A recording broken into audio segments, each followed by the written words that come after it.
Hello, I'm Jessica Weifel, and I would like to welcome you to the instructional video for week 1 of the Shepyas Festival of Lights Crochet Along. In this video, we will be working the triangle motif. The written pattern can be found on the Shepyas website. A link will be in the description.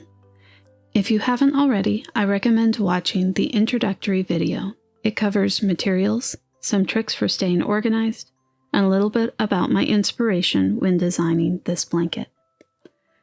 In this video, I will be using US crochet terms. I will link the video with UK terms in the description. Round 1. We're going to begin by taking yarn A and wrapping it around 2 fingers to form a magic ring. Insert your hook into the ring and yarn over hook. Pull a loop through. Then you're going to chain 1. Now we're going to make a beginning double crochet by making a single crochet, then chaining 1. Then chain 2 to make the corner, then make 3 more double crochet into the magic ring. That's 1, 2, and 3.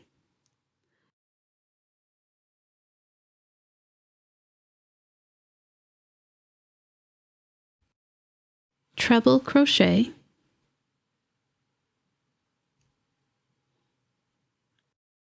and chain 3.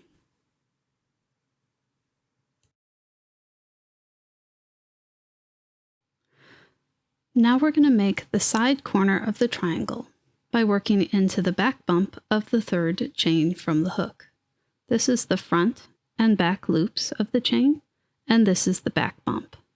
So insert your hook right in here, then work 1 single crochet, and make a 2nd single crochet into the same loop. This forms your side corner.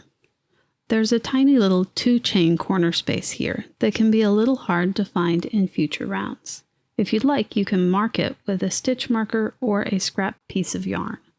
This will help you in the future when you're trying to make stitches into that corner space. To continue along the bottom side, we will make 1 more double crochet,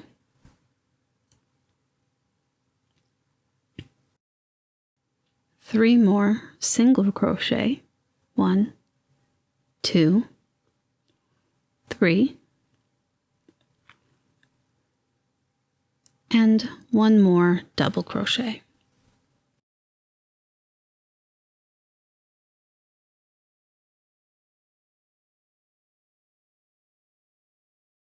I'm going to begin the next side corner by chaining 4.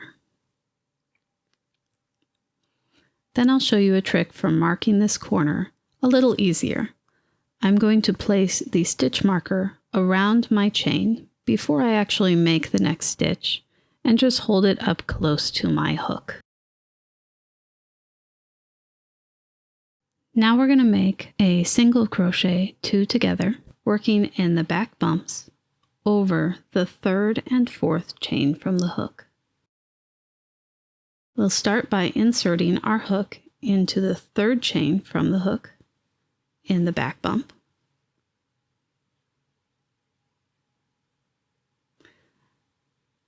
Then we're going to yarn around hook, pull up a loop, then insert our hook into the back bump of the 4th chain from the hook, yarn around hook, and pull up another loop. Then yarn around hook and pull it through all 3 loops on the hook. To finish up the last side, we're going to make a treble crochet.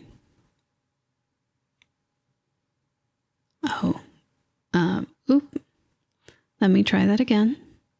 A treble crochet,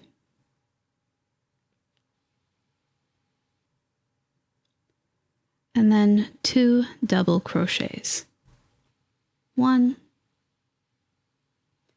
and 2.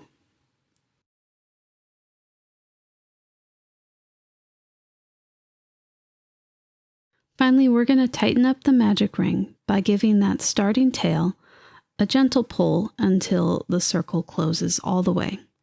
Be careful not to pull too hard, especially if you have frogged this round a few times, as the yarn can break. Then I like to give my sharp corners a little bit of a tug. That helps form the shape. You can pull on your stitch markers.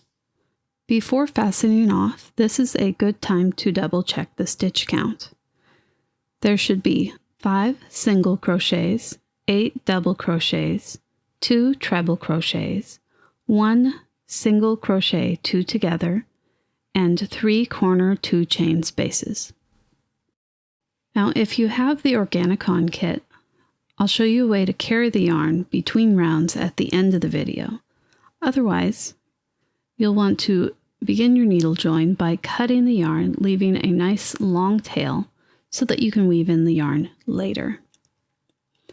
Then we're going to gently lift that loop until the end emerges from the stitch. Pop. And then thread it onto a tapestry needle.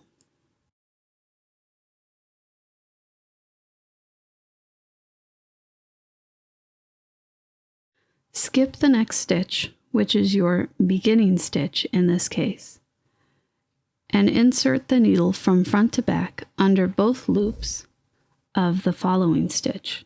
In this case, it's the first chain of our 2 chain space. Draw the yarn through. Insert the needle down through the stitch where the tail emerged and under the back bump through to reverse.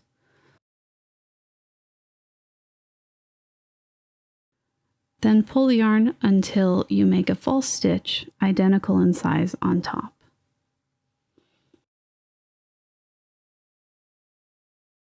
The tapestry needle is already on our finishing tail. So we're going to go ahead and sew in that end right now. I'm going to bring it down through the back, through the center a tiny bit, and then up back through to the top of the round. Then I will tack it in a few places through the back bumps of the stitches along the top. You can tack it here in just a couple of stitches or all of them. The main idea is that we are going to be crocheting over this in the next round. You can even just hold it there if you prefer. I usually forget to work over my ends if I do that, so I recommend tacking it in at least one place so that you remember to work over it. For the starting tail, I'm going to spin it around the center a few times. This will reinforce our magic ring a little bit and make our center more secure. Whatever's left over once you've gone around the middle a few times, you can either bring up to the outside and weave it in around the back bumps in the same manner, or you can just weave it in at the very end of the motif.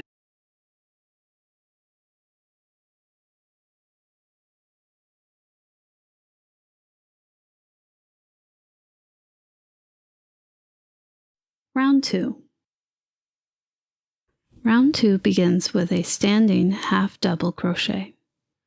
To make a standing stitch, we're going to place a slip knot on the hook, then work a half double crochet as normal. Or you can use my alternative method. I like to just wrap the yarn around the hook without making a slip knot. I do this whenever I end a round with a needle join because it allows me to remove the top portion of the stitch during the needle join. Now that we have our first loop around the hook, we're going to make a normal half double crochet into the top corner of the triangle.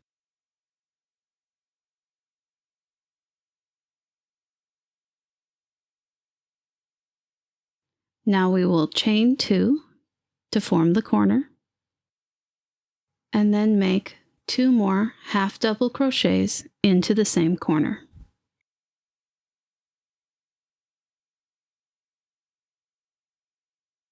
Then we're going to make half double crochets into each stitch along the side.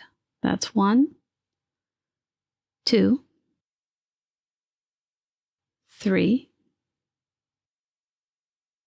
4. This fifth one actually goes into the same chain that we made our 2 single crochets into on round 1.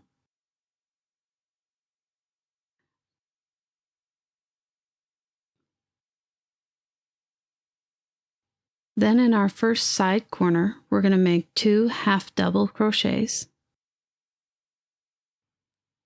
That's 1. Having a little trouble with that one. And 2. Then we will chain 3 to begin forming the side corner. I'm going to move my stitch marker up now and place it around my chain.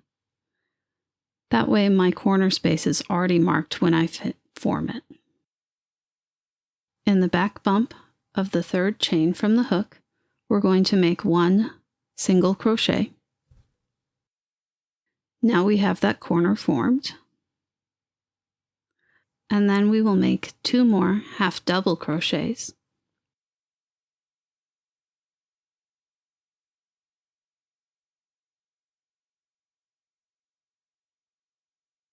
Into the same corner space.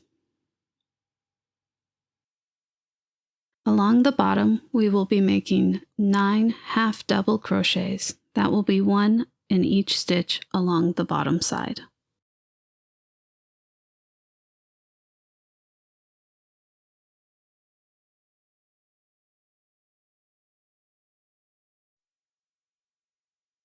This next side corner is exactly the same as the previous one. We're going to make 2 half double crochets into the corner.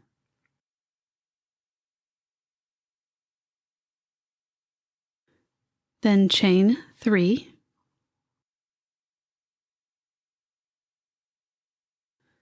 Then I'm going to move up my stitch marker and place it around my chain.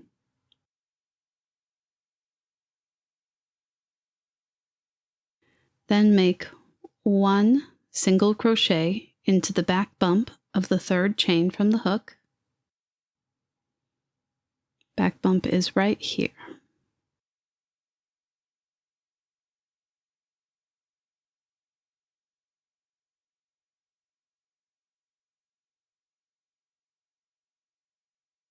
Then 2 more half double crochets into the same corner space.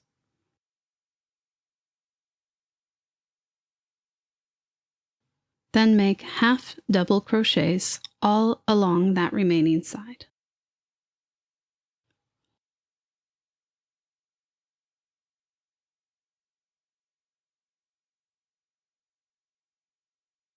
When we get back up to the top corner, we will make 1 more half double crochet into the top corner space.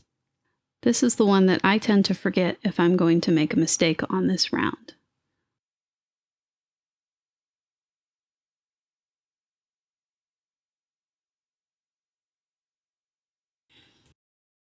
Before cutting your yarn, check your stitch count.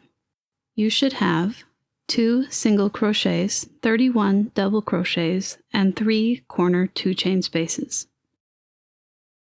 Once again, to needle join, you're going to cut your yarn, leaving a long enough tail to weave in the end of later. Then you will lift the loop on your hook until the yarn end emerges from the stitch. Pop. And you place the tail onto a tapestry needle. Skip the next stitch and insert the needle front to back under both loops of the following stitch. In this case, it's a chain. Now, if you did not place a slip knot on your hook when making your starting or standing stitch, you can gently remove the top portion of the stitch with your needle because we're going to be replacing it, or we are replacing it right now. Now reinsert your needle from where the yarn emerged from and back under the back bump as well. And for the half double crochet, it'll also go under that third loop in the back. Now pull the yarn until it makes a false stitch that is equal in size.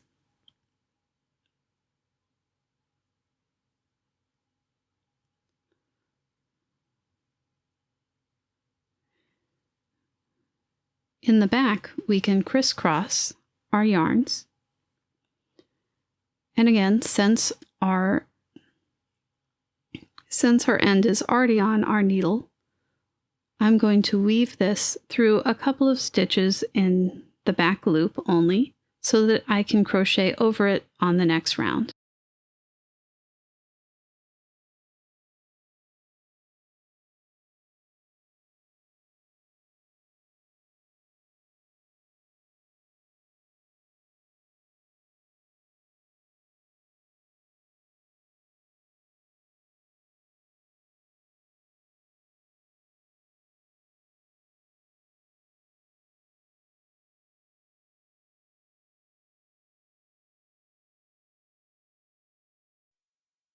You can pull your corners to shape, and that is round 2 completed. Round 3. Round 3 is very similar to round 2. We're going to begin with a standing half double crochet in the top corner.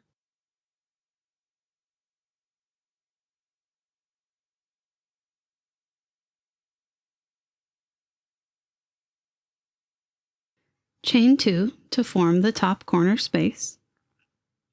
Then make 2 more half double crochet in that same corner. Then we're going to skip the first stitch of the side. That stitch is often hidden. Then make 9 half double crochets all along the side.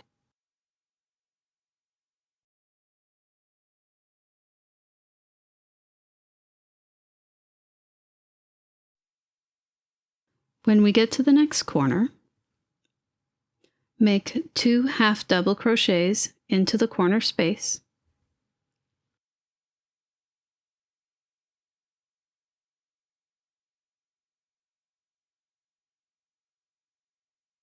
Chain 3.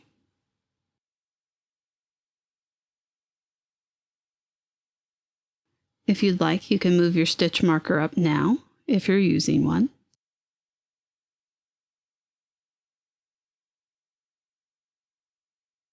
Make a single crochet in the back bump of the third chain from the hook.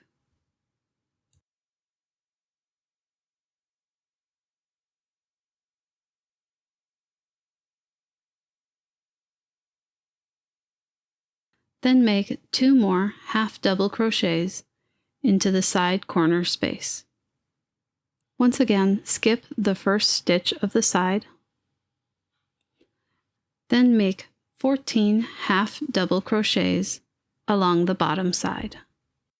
Then we will repeat the same thing in the other side corner and make another 9 half double crochet along the final side.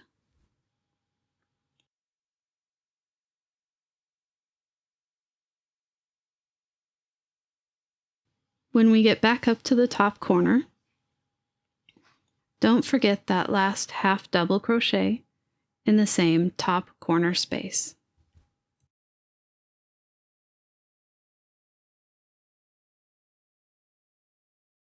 Before fastening off, check your stitch count. You should have 2 single crochets, 44 half double crochets, and 3 corner 2-chain spaces. Once again to needle join, cut the yarn, leaving a good tail for weaving in the ends.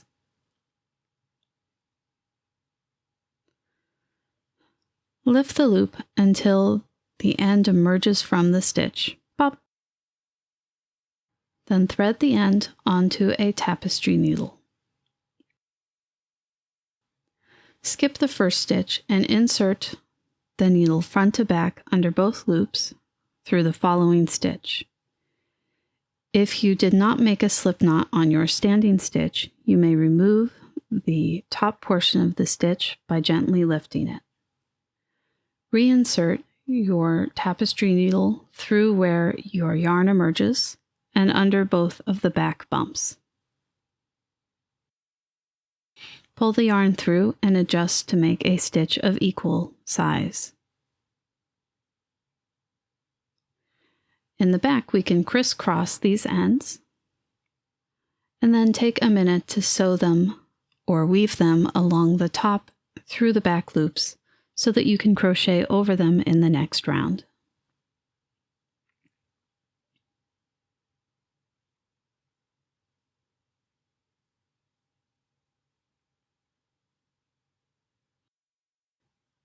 Give your corners a little tug, and round 3 is completed.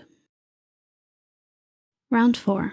Round 4 is very similar to round 2. We're going to begin with a standing half double crochet in the top corner.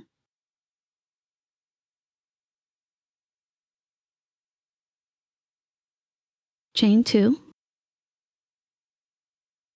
Then make 2 more half double crochets in the same corner.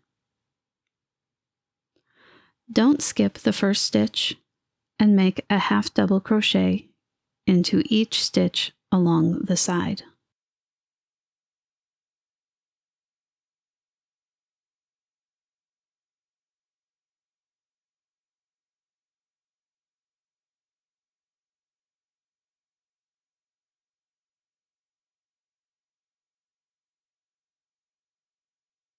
When you get to the side corner, make 2 half double crochets in the side corner space.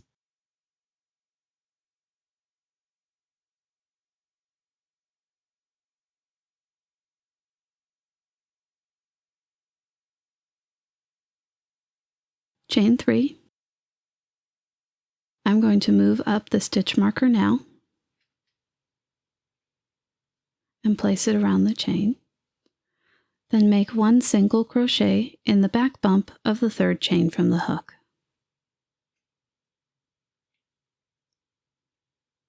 Make 2 more half double crochets in the same side corner space. Don't skip the first stitch on the side and make half double crochets all along the bottom side. When you get to the other side corner space, repeat what you did on the first side corner space, and then make half double crochets all along the remaining side.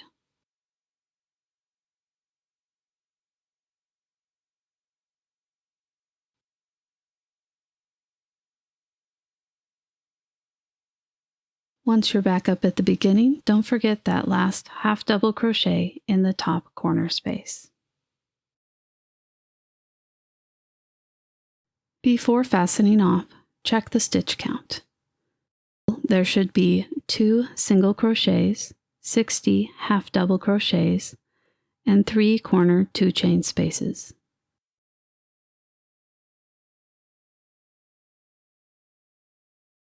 And for the last time, we're going to needle join by cutting our yarn, leaving a nice tail for weaving in the ends later. Lift the loop on the hook until it emerges from the stitch. Pop. And thread that tail onto a tapestry needle. Skip the first stitch and insert the needle from front to back through the following stitch under both loops. It'll be a chain again. If you did not make a slip stitch on your standing stitch, you can gently lift and remove the top portion of that stitch with your needle. Then reinsert your needle back from where the yarn emerged and through both back loops behind. Pull the yarn through and adjust until you have a false stitch identical in size. Once again, we can cross over the yarn in the back. Since this is our last round, we won't be able to crochet over the ends. I recommend weaving the ends in at the bottom of the round.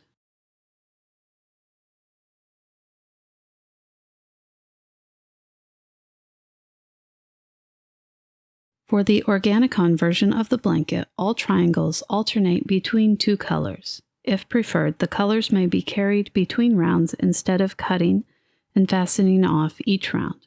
This will reduce the number of ends per motif from 8 to 4. Complete round 1 as written. Instead of fastening off, insert your hook into the beginning stitch to start a slip stitch.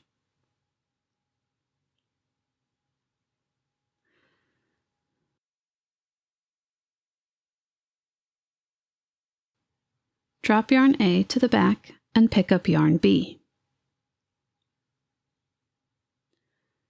Complete the slip stitch with yarn B, pulling up a loop a little longer than normal as we'll be crocheting over this at the end of the round. Chain 1. Move yarn A to the front of your motif to work over it.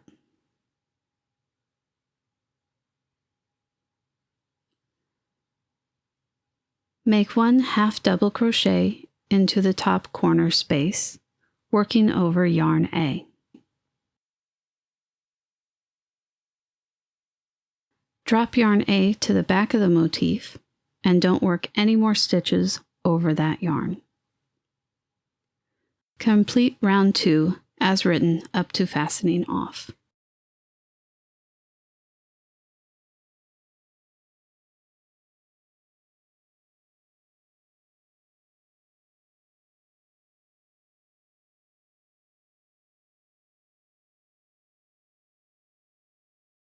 If you'd like, take a moment here to sew in your starting tail around the middle a few times and then tack it along the back loops of round 1 so that you can crochet over it during this round.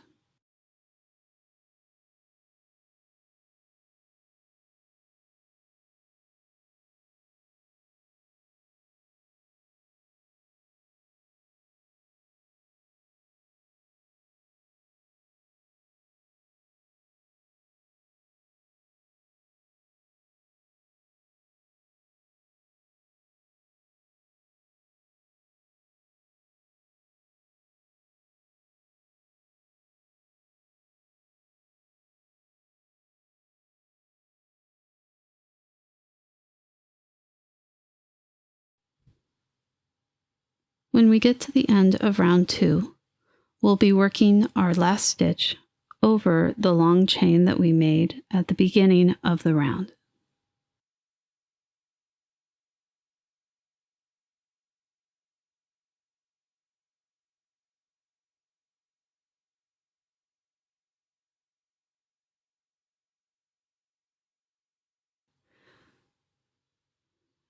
Repeat the steps from the end of round 1 to switch yarn for round 3. Yarn A will now become yarn C.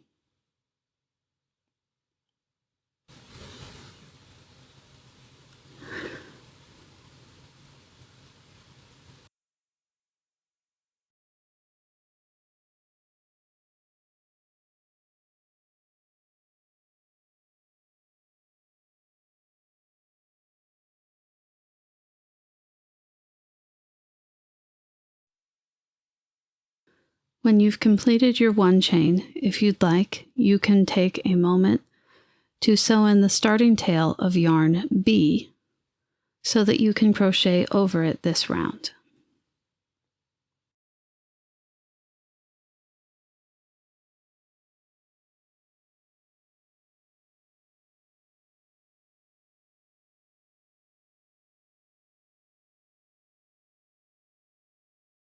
When we get to the end of round 3, we will use the same steps to switch from yarn C back to yarn B, which was now yarn D.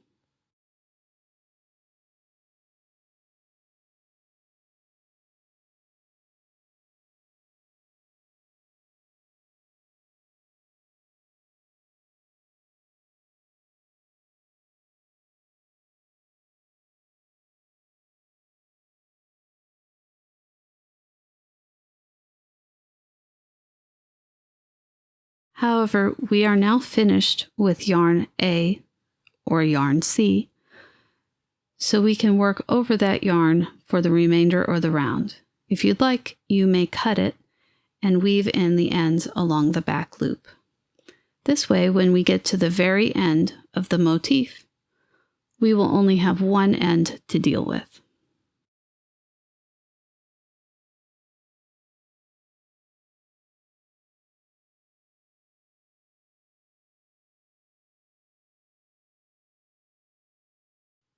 When we get to the end of round 4, we will cut the yarn and complete a needle join as written.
This is the final result. From the front, you can't really tell where the yarn was carried at all.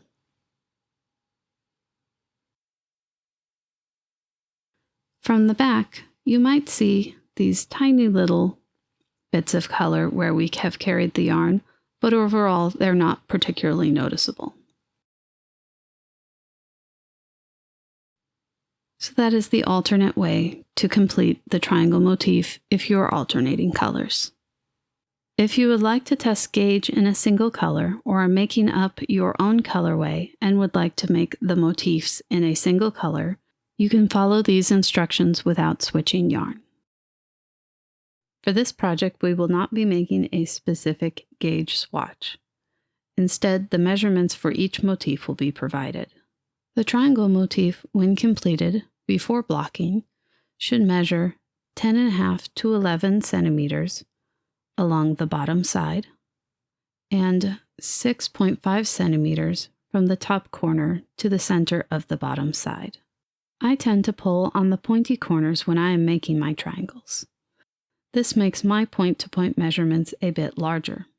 If your point-to-point measurements are also larger, don't worry about it too much. Focus more on the top corner to bottom center measurement. As long as this measurement is close, you're probably on the right track. If you are concerned about yarn usage, weighing your motifs may be reassuring. My triangle motifs average 2.7 grams in Metropolis and 2.9 grams in Organicon. The Metropolis kit has about a 15% buffer of extra yarn, and the Organicon kit has plenty of extra yarn. So for your Metropolis kit, if you are under 3.1 grams for your triangle, you will have plenty of yarn. In the Organicon, I wouldn't worry about it. There's lots of extras. I talk more about gauge on my blog, but in general, find a hook that gives you results that are close enough, aim for consistency, and try not to stress about it too much. Small variations shouldn't cause much of a problem, and blocking will help even out inconsistencies. Thank you so much for joining me on this crochet along. I look forward to seeing all your progress. Please be sure to share in the Schypja's Facebook group or on Instagram with the hashtag Festival of Lights Cal. And if you have made it this far, I would really appreciate it if you would subscribe to my YouTube channel. I would like to reach 1,000 subscribers so that I might benefit a small bit from any ads you had to watch during this video.